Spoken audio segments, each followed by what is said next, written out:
जब ये स्तर प्राप्त नहीं होता तो जीवन के मूल्यों में मनुष्य जल्दी ही गिर जाता है।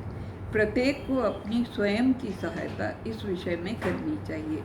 जीवन के आवश्यक भोगों को भोगते हुए धीरे धीरे योग की ओर बढ़ना चाहिए। यदि जीवन को सुमार्ग पर न ले जाया जाएगा तो शरीर रोगी हो जाएगा। 3 प्रकार के आनंद होते हैं जिन्हें मानव मन भोगता है।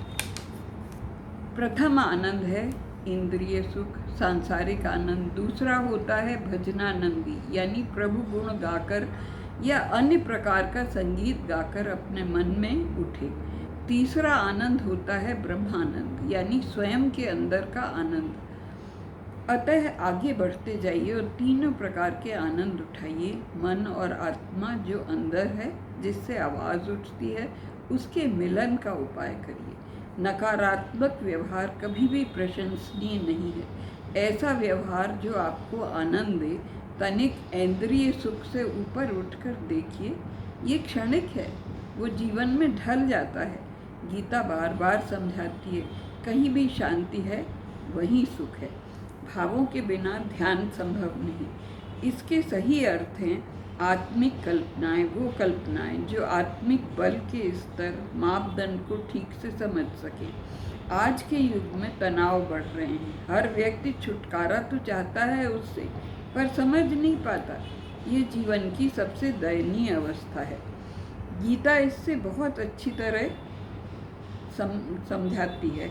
यदि आपके मन मस्तिष्क पर कोई बोझ है तो कोई उसे हटा सकता है, पर यदि आप भूखे हैं तो आपको स्वयं ही खाना खाना पड़ेगा। वेदांत कहता है जैसे वस्तु का महत्व है, उसी प्रकार ब्रह्मांड में आत्मा एक वस्तु है जिसका पूर्ण महत्व है। आप वस्तु के स्वरूप को कैसे जानेंगे? स्वयं का ज्ञान बढ़ाकर आप स्वयं अनुभव करेंगे। यदि पूर्ण चंद्र आकाश में है तो आप स्वयं उसे देखेंगे। वेदांत में अपने स्वयं पर अधिक बल दिया गया है।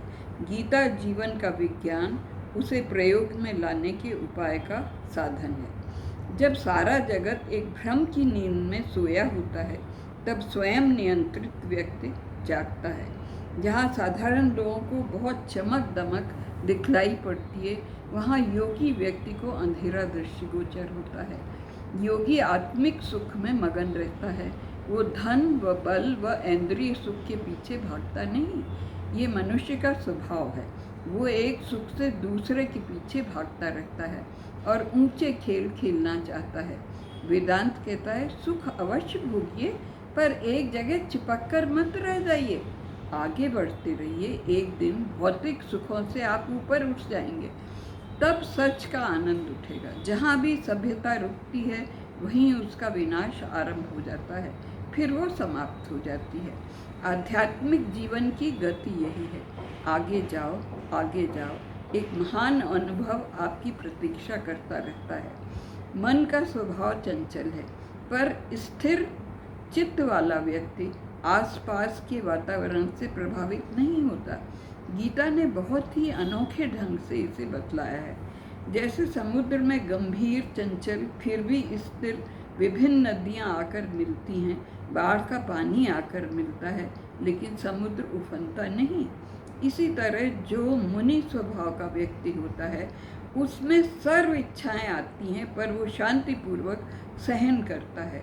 इच्छाओं का इच्छुक बनकर नहीं रह जाता। ऐसा मन जो सिर तक इच्छाओं से परिपूर्ण, पर उसके सिर पर इच्छाएं सवार न हों, और पर्वत की तरह बिना हिले स्थिर रहे। केवल उतना पूरा करे जितना संभव हो। देखिए किस प्रकार गीता योग का संदेश देती है और कहती है आत्मिक बल हमारा जन्म सिद्ध अधिकार है। अविनाशी आत्मा जो ब्रह्मांड से जुड़ी है, वही हमारा सच्चा स्वभाव है। गीता में विशेषता आत्मिक सत्य पर बल दिया गया है। किसी साहित्य पुस्तक में एक ही बात बार बार कही जाए तो वो एक दोष होता है, पर आत्मिक सत्य का बोध बार बार देना कोई दोष नहीं है। उन्हें अपनाना कठिन होता है, अतः बार बार उनका कहना आवश्यक होता है। दूसरी महत्वपूर्ण बात है कि जीवन का उद्देश्य है कि अपने बारे में आत्मिक पहचान होना ही चाहिए, चाहे कितना ही लंबा समय क्यों न लगे, पर ये संसार पूरा ब्रह्मांड सिकुड़ जाएगा तथा प्रलय होगी। इस प्रकार गीता का 2वां अध्याय सांख्य योग के रूप में समाप्त।